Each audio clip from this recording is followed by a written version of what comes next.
Hey everyone, Garrett from On Point here. Welcome back to the channel. If this is your first time checking out the channel, please hit that subscribe button along with the bell icon so you get future notifications when we upload videos. This is the first gear review I've done in a few years probably. Went really heavy in the podcast and now we're going back to the YouTube channel.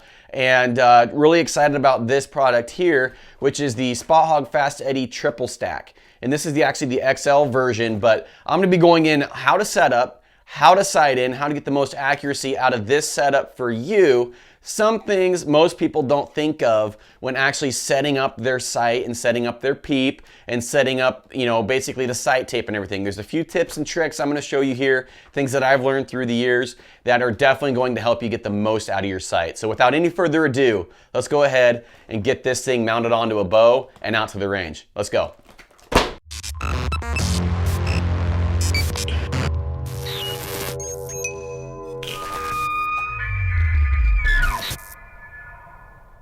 All right guys, I have not opened this yet, but let's go ahead and go over a few things that are different with this versus previous Fast Eddies. So you notice the vertical post coming out of here. You have 3 different pins, but as the user's looking at it, you're gonna have one post coming up and you're gonna see 3 different pins versus them coming in through the side.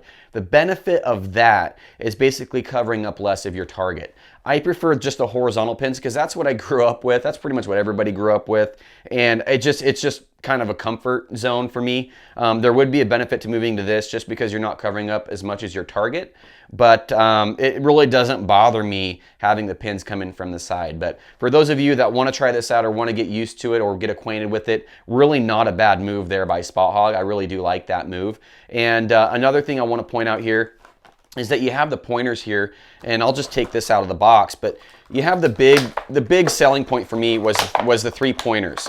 And the big question out there is, will these retrofit?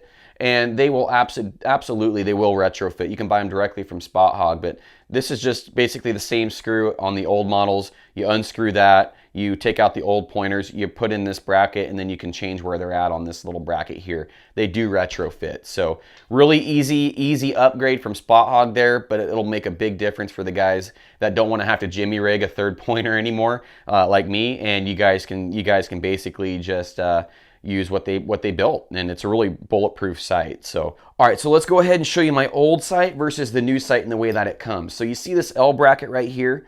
The first thing I do is I flip that over to the left side where that L bracket is on the left side. So hopefully you guys can get a good view of that, but you can see that the housing is attached here to the L bracket that is on the left side of the mounting post here, and it comes to the right. So the very first thing I'm gonna do, because I already know what this bow needs to do, is get farther away from the riser, get in line with the center shot of the arrow, and that's gonna put me in line with where I need to be. A lot of times guys are just mounting it straight on like this, like that, and they're not getting enough adjustment out of their sight by moving this knob over here, which is your horizontal adjustment knob. So in order to get more adjustment, you're gonna flop that over. So let's go ahead and do that real quick.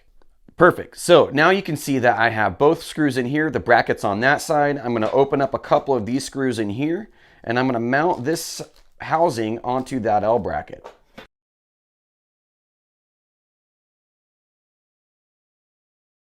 Now I'm not going to over tighten these, but I'm definitely going to tighten them down snug to where they're not going to back out, and just try and make sure that I have them all down pretty tight. So now that the sight is actually put together, that's really all you have to do. It's that easy. So you're going to have 2 screws that go into here. These 2 screws are going to be for your quiver, and these 2 are going to be the actual bow mounts that go onto the bow right here. So I'm going to put these just right here and put these in real quick and use the 2 screws that they provided right here and get that done. So there you go. It is actually on the bow. All right, guys, so now that your sight is mounted onto your bow, a couple things you're going to need to bring with you when you hit the range. A set of Allens. You're going to need your calibration and sight tapes, and then for the love of God, bring some scissors, because you don't want to be out there with broadheads or a knife and you're trying to cut your sight tapes out of the pages here, and it's all wonky and everything just doesn't look good. Bring a pair of scissors, do yourself a favor. I don't know how many times I've had to use a knife or broadheads, or it's just a pain. Trust me, bring scissors. And one other thing, before you get too far into this process, naturally people want to set up their peep and their housing to 20 yards that's where they're naturally anchored, and that's where they naturally come to anchor, right? So when you go to a shop, you're going to anchor, eyes closed, and then they're probably going to say, open your eyes, and where's the housing? And then they're going to change your peep, right, when you're hitting at 20 yards to match the housing. Do not do that. What I'm going to tell you to do is, before you tie in that peep, or before you're done setting this up, if you're willing to adjust your peep, do that for me, it would be 60 yards. For you, it could be completely different. It's going to depend on your speed and peep height and all that, a million factors, right? Long story short, the reason I'm telling you to do this is for long range. This is going to change the game for you. It'll be much easier to anchor and execute a shot. For short range, you may feel a little scrunched up, but that's okay. I'd rather be 2 inches off at 20 than 20 inches off at 100. And having the comfortability and the shot execution and everything just falling into place a lot easier. You're not going to feel like you have to really drop your jaw as much. Maybe, trying to keep that anchor. You're not going to feel like you're looking for the housing as much, because the housing is so low down here. Everything is going to come into basically align easier at those farther distances. So what you're doing is you're playing the happy medium. You're not going to tune your sight and your housing to the very top end of your sight tape. You're going to tune it to the middle. And for most people, that's going to be probably between 50 and 65 yards. Or 70 yards, somewhere in there. Now, if you're shooting really slow and you can't really shoot past 40 or 50 yards, just ignore everything I just said and just do the 20 thing. It'll be fine. But for the guys that like to shoot 120, I'm shooting, I think 265-ish, somewhere in there. I like to shoot around 280 a lot. Feet per second, and I like to try and shoot out to 120 yards a lot. And so that is a hot tip for guys that want to be able to do that and not have to give up accuracy on the long range part because they tuned their whole peep and housing alignment to 20 yards. So hot tip, do that, and let me know what you think. All right, guys, so now that we're at the range, our sight is on, I went ahead and I skipped a few steps just to try and shorten up the video. So what I'm going to tell you to do here is, when you get to the range, you're not putting your calibration tape on yet. You're going to start at 10 yards and just make sure that you're close to the bullseye, relatively close. So when you step back to 20, you know that you're safe. You're not going to miss the target. You're going to sight in at 20 yards with your top pin and top pointer. And what that means is, like, if you're shooting left, you're going to turn the dial knob here. You're going to turn it clockwise. If you're shooting to the right, you're going to turn it counterclockwise. If you're shooting up and down, you're going to get those adjustments with your dial. And you're basically just going to sight in to where you're hitting bullseyes with your top pin at 20 yards. From there, you're going to put on your calibration tape. I'll have a little video up here to show you. But you're going to put your calibration tape in line with your top pointer, and then you're going to work your way back out, what I suggest you do, at 10-yard increments with your top pin. And then when you get out to 60, you know that you're not going to miss the target. There's no pressure. Some people just really think they know where they're going to have to dial, and it's really hard to tell sometimes. And so working your way out 10-yard increments is just the safest way to do that. So I already know what sight tape I need. I need sight tape 17. I got that on here. So now we're going to put it at 60 yards real quick with my top pin. We're going to go ahead and shoot a group and just see how good we did sighting in.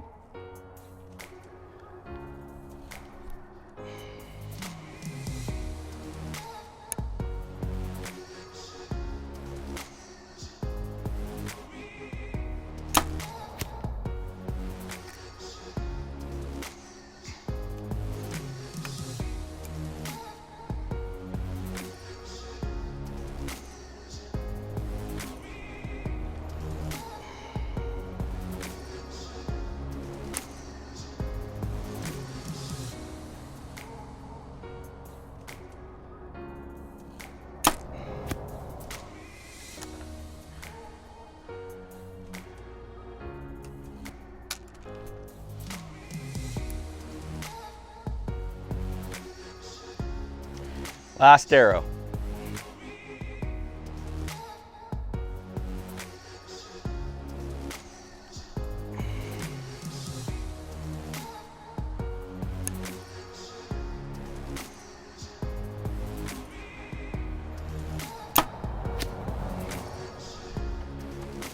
All right, guys, let's go ahead and take a look at how we did. All right, guys, so you can see that we kind of had a little bit of a flyer here, and it probably looks more dramatic than it really is. It's only, a few inches off. not great shooting, honestly, but we have 2 arrows here that felt really good, and they are straight up almost Robin Hooded. I mean, they're straight up touching each other here. Any closer and I would have broke a knock, but these 2 felt really good. One of the arrows definitely felt like maybe it broke a little low. That's probably this culprit right here. So, you know, Instagram group, what you're gonna do is you're gonna pull that one off right off the middle. But all jokes aside, guys, this is shooting good enough to say that, you know, we properly sighted in. Everything is definitely as it should be. And I'll go into how to micro tune back into the shop. All right, guys, so now that we're back inside, I want to show you guys how to micro tune each pin. This is really important for guys that want to custom configure each pointer to each pin, and this is how you're going to do it. So on the side of your housing here, you're going to have 3 holes, 1 for each pin, and then on the bottom you're going to have 1 for each pin. And so basically what you're going to do, this allows you to crack basically the pin loose and allows you to adjust it. This is where you're actually going to adjust it, is on the bottom. So you're going to go in from the side here, you're going to loosen it up with a 1/16 inch wrench, and then you're going to come in from the bottom, and if you loosen it up, it comes down. If you tighten it in, it goes up. And so that is how you're going to be able to match your pointer to your pins or change whatever configuration you have there to meet your needs. So mine are usually set at 20, 35, and 50, somewhere around there. And that really depends on the arrow speed and stuff for me, but that allows me to shoot from 20 to 60 without having to dial if I don't have time. I can shoot very accurately out to 60. So I get the benefit of a 5-pin, basically 20, 30, 40, 50, 60, because I don't really need those extra pins to shoot super accurately, all the way out to 60. And then if I have time, I'll just dial. And so I really like this. I've been waiting for it for a long time. I hope you guys enjoyed as much as I do. And if you have any questions, guys, please leave a comment below. I'm happy to answer them. If you want to have more of a dialogue and be able to message each other back and forth, Instagram is the best place to find me. I'm really responsive on there in the DMs. You can get a hold of me. We can have a conversation. We can answer your questions, and happy to help whoever out. And of course, guys, if you like the video and you want to see more, subscribe, and I'll see you on the next one. Bye.